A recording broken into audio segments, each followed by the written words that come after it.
Hi, Amelia. Hi. Welcome to our session. This is Betsy Black for Andrew's Master's of Social Work program. My final project is my interview, and I'm going to be recording it and submitting it. And helping me is my daughter, Amelia, my client, Amelia. Okay, so here we go. Well, hi, Amelia. I appreciate you coming in and meeting with me today. I know it can be kind of nerve-wracking to come in for your first therapy appointment. Um, Normally, people are not feeling great when they get to the point where they're ready to do some therapy. So, I just want you to know kind of what to expect today and talk a little bit about what our first session is going to be like. And then we'll kind of get into the nitty gritty of our meeting. So, um, have you ever done therapy before at all? Okay, No. first time around. Mhm.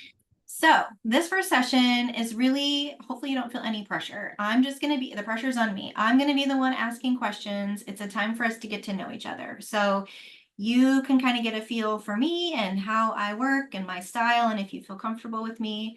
And I'm just going to be talking with you and trying to get information to understand kind of what's going on with you, what you're wanting out of this experience, and then we're going to make a plan at the end for how we'll work together to get you some help and get you feeling better.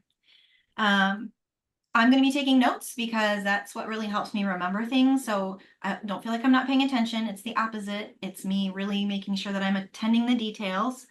Um, but yeah, I'm going to be writing things down and really kind of thinking as we're talking through things. Um, Everything we say in our session is covered by HIPAA privacy laws. I don't know if you know what HIPAA is, but basically what it's saying is the things that we talk about stay between us unless there's something dangerous, like you are feeling suicidal or you're having a plan to hurt somebody else. Those are situations where I would need to talk to somebody else, either my supervisor or get somebody else involved to kind of keep everybody safe. But otherwise, everything's between us. And that includes your parents. I won't be talking to your parents without your permission about anything that we talk about. So, it looks like you filled out all the intake paperwork. You did like the pre-screen tests, and we're going to talk a little bit about those results. Before we jump into kind of those results, though, I want to hear a little bit from you about what what brings you here today. What are you looking for help with? So kind of the thing that I feel like I have a problem with germs. That's kind of my big thing. So I'm really just scared of germs in general and getting sick and all that kind of stuff, and it kind of feels like it's getting in the way of my potential right now. So that's kind of what brought me here. Okay. And about how long have you felt like this has been a problem for you? I feel like I started noticing it about like 3 years ago. So I was still in high school. I feel like that's kind of when it kick-started. Okay. So remind me again, I'm thinking from the intake information, you're going into your second year of college. How old Hmm. are you? I'm 19. 19. Okay. So it started 3 years ago. Was there like some kind of incident that happened, something that triggered this, or like where do you think it came from? So I got food poisoning when I was like 3 years ago, like I said. And I feel like it was my fault because I wasn't washing my hands and my hands were dirty, and that's why I got sick. And I think ever since then I've kind of been a lot more conscious of Mhm. germs. Okay. What kind of things do you do now to keep yourself safe from germs? The biggest thing I think is like my hand washing. I wash my hands a lot because I feel like that's what got me sick from the food poisoning was me not washing my hands. Sure, that makes sense. Hmm. So, how often in one day, like today or yesterday, how often do you think you washed your hands? Probably like 50 to 60 times a day. Okay, Okay. 50 to 60. And that's kind of a normal day for you? Yeah. Okay. When you look at your peers Mhm. and their hygiene habits, how do your habits compare to theirs? What do you think about that? I definitely have a lot more cleanly habits than they do. I have a lot of rules for myself that I follow that not really everybody has necessarily. I don't think so. I feel like that's kind of a me thing. I don't really feel Mhm. like other people do that. Tell me a little more about your rules. I'm curious, like, what does that look like for you? So, like I said, the hand washing things. My hands get really raw and like red. I have to put lotion on them and stuff from that. I use a lot of hand sanitizer also, and I can't wash my hands if I'm out doing things or whatever. I avoid touching things that have germs on them. If I can, I'll wear like a sweatshirt to open a door handle or something like that. I love the doors in the bathroom where you can use your foot to open them. That's like my favorite thing. I don't let anybody sit on my dorm room bed because they have their outside clothes on and their outside clothes have germs, and that would get on my bed if they sat on my bed. So nobody's allowed to sit on my bed. Um, I also only put my backpack on the floor because like I just I can't think about all the germs that get on it. I'm trying to think what else. I Nobody's allowed to wear shoes in my dorm room either. Okay. Um, because I I just can't think about all the germs. I don't want those in my room. Like I said, I don't touch doorknobs if I don't have to, because everybody's touching those. And like I said, not everybody washes their hands like I do. And so that freaks me out. I have a really specific shower cleaning routine before I go to bed, Mhm. because my bed is clean. Like I said, nobody sits on it. Um, and so I have to be clean when I get into bed. And so I have a whole routine to get the germs off of me before I get into bed. Um, and I also clean my laptop and my phone a lot because I'm like getting my laptop out and setting it on a table, and then there's germs on the table. I get on my laptop. So it's kind of, I would say those are probably my main Those are your main ones. Okay. goals. Yeah. So you're going to class, okay? When you get to class, you can sit, concentrate, get your homework done. You're not thinking about germs like during that kind of time. No, I do well in school. I have good grades and I can Okay. focus in class. So it's kind of like your personal space and your body. Yeah.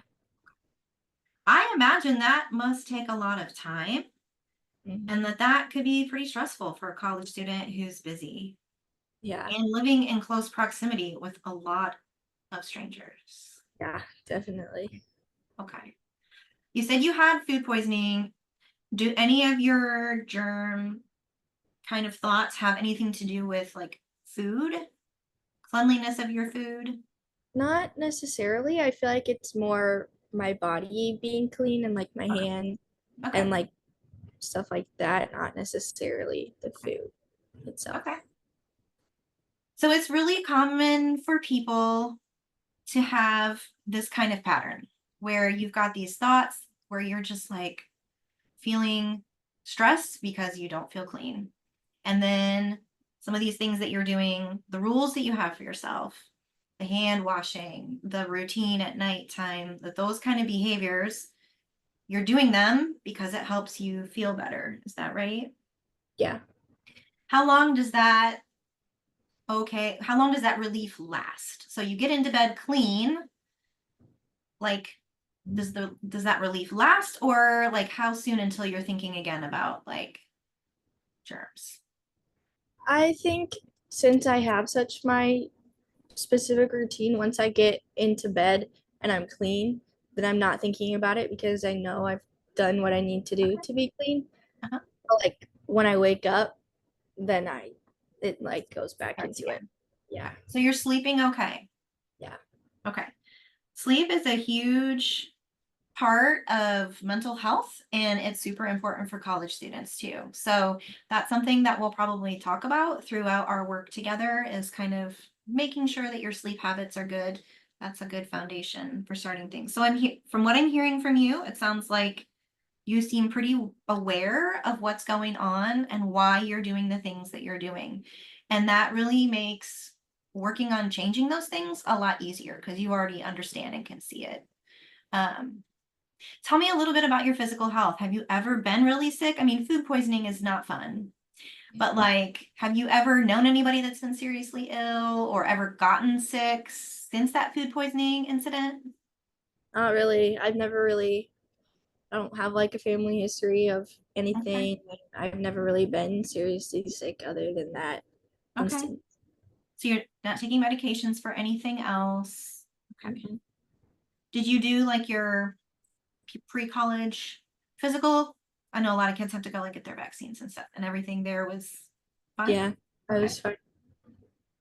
And that's another thing to think about too when you're trying to figure out kind of what's going on with your thoughts and behaviors. It's really important to look at your physical health too. We want to kind of get a picture of everything going on with you to kind of figure out what's going on. Do you have any questions for me so far? I don't think so. Okay. Okay. Um,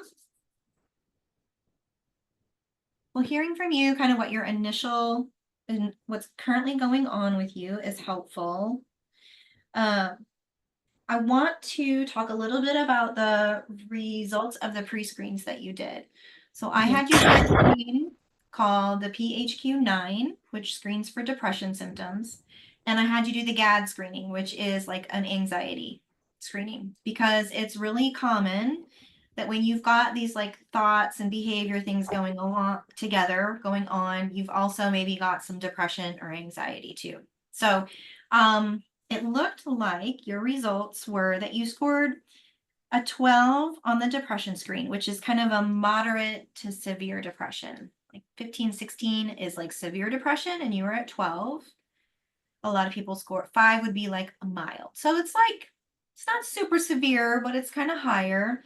Um, the things that you marked the highest stressors for you were difficulty with friends, feeling bad about yourself, feeling down, and thoughts that you'd be better off dead. So I want to talk about all of those things, because what you said to me initially was more about like the germ behaviors. Can you talk to me a little bit about what's going on with the self-esteem, difficulty with friends? Were there specific things you were thinking of? Um, I mean, if I'm thinking back to like when I was younger, I didn't really have a lot of friends in school and I was really shy. I kept to myself more. And so I never really felt like I had good friends. And so that I've always kind of struggled with my self-esteem from that. Mhm. And um more recently I've had trouble with like my roommates and people like romantic relationships in college, and I feel like that has made me really self-conscious of especially my germ behaviors, because it just feels really isolating that Mhm. it's like it feels like it's keeping me from making those like relationships with people. And yeah, it's been a really isolating last couple months for me Mhm. especially. Okay. So it sounds like kind of you've always been the loner, like you said, but then just recently you're really feeling it. Do you have a roommate that you share your personal space with? Yeah, but I did, but my roommate moved out because she said I was too hard to live with, and I think that Mm, also really hurt me, yeah, I bet. because it felt really isolating, but it was also kind of nice to have the room to myself. Mhm. And my it felt cleaner, but it was still really it kind of just sucked. Mhm. Yeah. Excuse me 1 second. My dog is barking. Um, so there is, it sounds like I'm hearing from you, there is a desire for you to kind of get rid of some of these thoughts and behaviors that are holding you back from the social things. And if you do you think if you were able to, I mean, I can imagine, especially with dating, that this would be really challenging to get over. When Yeah. you think about like physically being close to somebody, being in their personal space, they're in your space, Yeah. that's that must have been stressful for you to date. And my boyfriend that I had in college broke up with me because of what I was doing, and he said my rules were too crazy. Um, and he just, it was like too much. And so I think the combination of the roommate and that, it feels like it's holding me back from connecting with people, and I feel like I can't change it, and it's been a Yeah, lot. feeling stuck. So Mhm. you're living on campus, you're not at home.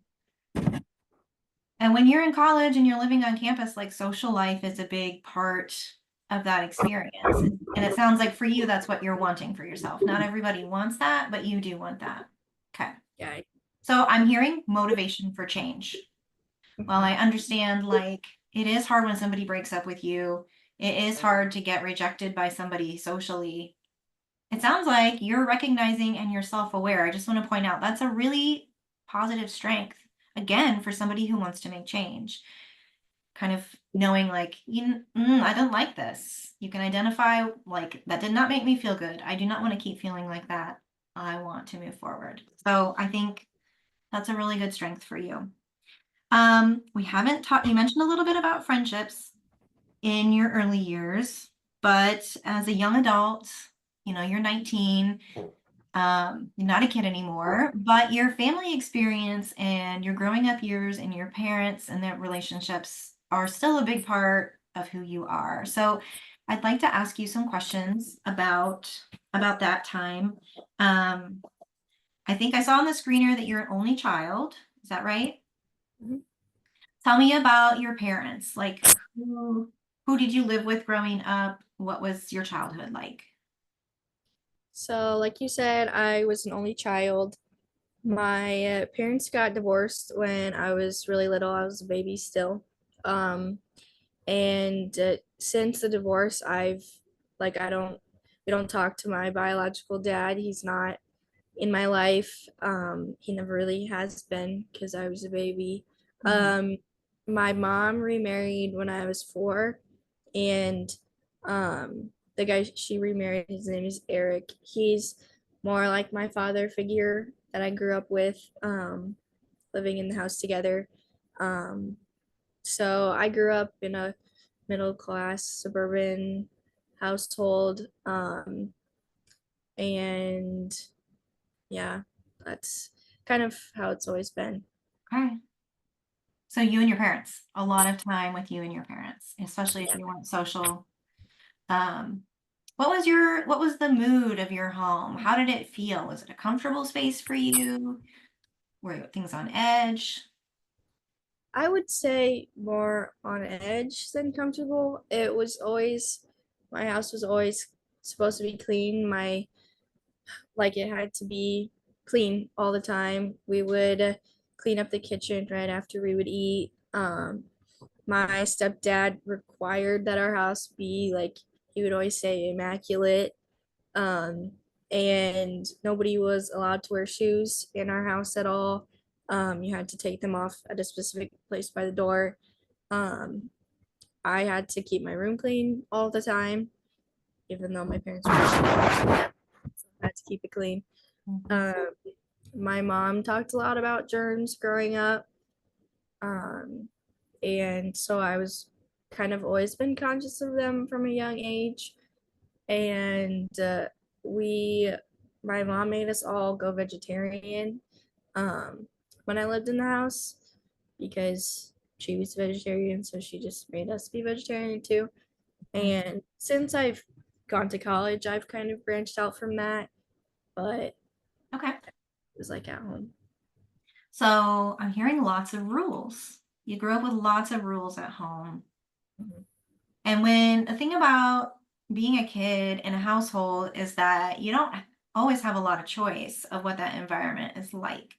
And so the stresses, when you're a kid, the stress that you're around that comes from the parents or caregivers or your home environment can really shape you and your health. Anybody. And this has like been shown despite how much money you have, what your racial background is, that if you have a stressful home environment as a child, it sticks with you because your body is developing and growing. Your brain is making patterns with the way, you're understanding yourself and the world. And those things last a lifetime. And so when you have more stress as a child at home, you can have more health struggles when you grow up. And a lot of people, when you kind of think about the concept, think, oh, well, that's just like mental illness, right? Like if I was abused as a kid, I'm more likely to be depressed. And yes, it's mental health, but it's also physical health too. You might be more likely to have like diabetes or asthma, or hypertension, high blood pressure. So your physical body carries that stress too into your adult life. Now, that just means it's a higher risk. And there's a screener called the ACEs screener. And I think actually you filled that out on the intake too. And your ACEs score was like 2. You answered, yes, because your parents were divorced. And then you answered yes to the question. There were times where you felt like you weren't cared for as a kid. And so 2 is a pretty low score. It's like 2 out of 10. But still, that's not to say those experiences aren't insignificant. So, I think often when we struggle with things and we want help with things, we can also get caught up in the blaming ourselves for things. And I haven't heard you say that necessarily straight out, but I wonder if maybe you don't blame yourself a little bit for kind of the situation that you're in. And while I'm still just getting to know you, I just want to say, like, just from what I know, from what I've studied and in my profession, that habit of having really rigid rules and rules that are supposed to keep you safe from things, being hyper aware about germs and disease and cleanliness, that's all stuff that you're kind of carried with you into your adulthood that sounds like your parents gave you, which is not necessarily your fault. So I hope you're not blaming yourself too much. And it's also fixable. Like there's a lot of great therapy techniques that we can use to address those things if you want to. And I think you can get to a place where you can kind of change those thoughts and behaviors and yeah, have the life that you want. So that's kind of maybe our next step here is, when I'm looking at the things going on, I'm seeing definitely like more of the OCD kind of behaviors, like those thoughts about the germs that keep coming. They're daily, they're taking a lot of your energy. The compulsive behaviors that you're doing to kind of make yourself feel better, but that relief doesn't last long because the fear comes back. And then kind of that depression that comes from missing out on things that you're wanting for yourself in life and wanting to feel better about yourself. So I think those are kind of the things we can work on together in therapy. And again, I think that we've got like some good tools that we can work on together to do that. So when you're thinking about goals, like what's like one of the first things that you like when you first talked in the session, you talked about the germ behaviors. Is that where you want to start with things? Okay. Yeah, I think Okay, so. good. And I think that so 2 different kind of modalities come to mind for me, and you can ask me questions along the way here if you want. But I think the goals I think we could set and let me know, like I'm gonna kind of put it to words and you tell me if you want to change any of those words or if you'd like to say it differently. But one I think would be kind of raising your ability to cope with those thoughts about germs, because that's kind of the trigger. Are you there? You, Uh-oh, I you think you're just frozen. cut out. Can you say that again? Oh, okay, sorry. Our internet got froze. Okay. So I think the first goal would be addressing the thoughts. That's kind of you're kind of in a loop, in a cycle. So let's think about addressing the thoughts. So you're kind of identifying when you're having the thoughts, and then we're gonna help build skills and ways that you can cope with those thoughts other than hand washing. other than the rules, Mhm. kind of give you some new things that you can do. Mhm. So that's our first goal, is thinking those thoughts. Second goal would be then to target some of those hand washing and rule behaviors and reduce those. And so reduction is not necessarily elimination. Like I want you to have some realistic expectations. Like I'm not going to ask you in week 1 that you're just like don't wash your hands anymore. Like that's not how we're approaching it. So please don't worry about that, because I think that when those things are so important to you, it can be scary to think about letting them go. We're going to work together on this, and so I can, like I said, this is the goal that I think we should do, and you're going to help work with me to set that level just a little bit lower and a little bit lower and a little bit lower, and we'll kind of take it at your pace, because that's really what's going to work best long term. The therapy relationship we have going here is you're really doing the work, and I'm kind of here listening, guiding, holding our time together to process. You're going to have to do the work. It really sounds to me, though, again, I want to say, like, you sound really motivated. I'm so impressed with the like self-awareness that I'm hearing from you.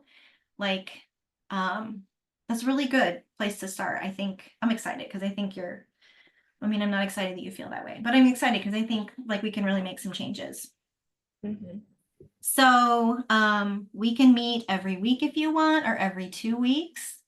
We'll spend time together talking. I have a couple techniques that I want to use with you. One's called cognitive behavioral therapy, or Mhm. CBT. The idea behind it is that our thoughts and our feelings and our behaviors are all connected. And so you're kind of a really clear case for it, really, right? Like you have this thought, like, I'm going to get sick. There's germs everywhere. You feel afraid or anxious. The behavior is you wash your hands. But the problem is that it's the cycle that keeps going and keeps going. And that cycle is like also happening in your brain physically. And those patterns are really strong. You've been doing this for a few years. And so what we're going to do is kind of pull that apart and look at the thought and like, is this thought really true? Are you going to get sick? Because you even told me you haven't really been sick since that one time 3 years ago. Mhm. So maybe, like, okay, so maybe it's not as germy as I think, or whatever. So we're going to do some picking apart of that. And that will also, I think we can also use that process when we're thinking about self-esteem and peer relations. And it's really applicable. What's really nice about CBT is it teaches skills that you can like keep using even when you're not in therapy. It's not some like big mystery secret. It's like some simple things that you can kind of do in your everyday life. And you can even do them in your head. You don't have to let other people know that you're doing them, but they can be really effective. So that's really good. The other thing I think we could do is what's called exposure therapy. I don't know if you've heard of it. Are you like a Googler? Do you like to like look things up? Sometimes people who have germ things are also like always on WebMD and like, but I haven't heard that from you. Do you do that much? I think a little bit, yeah, because I'm just kind of always aware of it. And so sometimes learning about it helps me Mhm. think that I'm going to feel more in control, and then I just get more anxious Yeah. about it. Okay. So exposure therapy, the way I see it working for us is, again, we're going to do little steps, small exposures. I'm not going to like make you go lick a door handle. Like that's not the kind of thing we're doing, right? Like that's too much. It's not okay. That is gross. That is germy. But we'll like again kind of maybe work together to set goals. Looks like we're running out of time on my Zoom. We're almost done anyway. So hopefully we won't get cut off. If we do, I'll just call you back. Okay. So we're going to do some exposure therapy, just kind of working up your tolerance for being a little dirty, or not washing your hands, or wearing your shoes in your room. And you and I will work together kind of where to start with that, and we'll set it out. I'll guide, but I also want you to think about what's doable for you. Because again, you're the one that's doing the work. You've got to be able to tolerate it. Um, what are your thoughts on medications for um, like depression, anxiety? Have you thought like that kind of medications? Have you thought at all about? interest in that? I Not? think I would be interested in it. Like if it's something that I feel like could help me, then Okay. I would do it. Okay. There are definitely some medications that are really good for the thought and compulsion kind of behavior pattern. There's an anti-anxiety medication called Buspar that is particularly helpful. It's something that you kind of take long term. So you're taking it every day.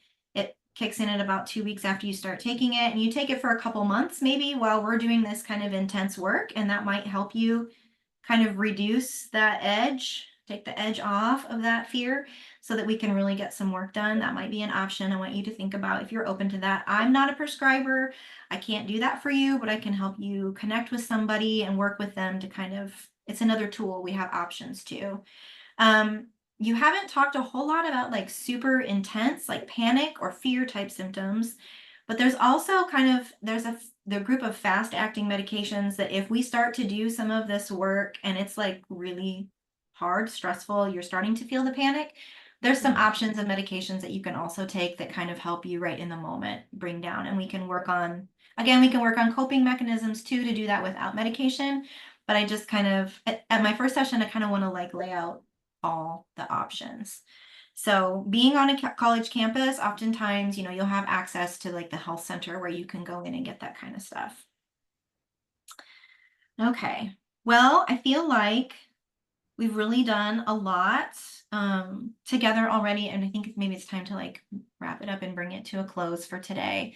I don't want to overwhelm you too much. There's a lot more to explore and get into details with, but that's what happens. We kind of keep getting to know each other over the course of time. So it's totally up to you whether you come back. But I think I'd love to see you in a week or 2 weeks, depends on what your schedule is. But, we kind of identified that you're having the thoughts about germs, the compulsive behaviors take a lot of time. They're stressful. They're getting in the way of your peer relationships, the romance, the life space. And yeah, you're wanting to connect more with people. And I think it's very doable. Um, and I think we could really make some changes in even a month or two. You can start to feel relief. And really, as we kind of get in a groove and work together, the more you're working at it, the better it can get. So yeah, do you have any questions for me? I don't really think so. I think you covered all the bases. Okay. So I think let's have you come back in 2 weeks. We'll start working on the goals of like reducing the germ thoughts and addressing the compulsive behaviors. I'm going to do a little homework in the meantime and kind of get my plan together for what we're going to actually do in session. All you need to do is show up and be ready to kind of participate in what we're going to do. And I'm here to kind of bring the guidance. And so, yeah, we'll work together. So I appreciate you coming in and trusting me enough to get this started. Thank you. Yeah, thank you. All right. I'll see you in a few weeks. Okay. Thank you. Bye. Okay.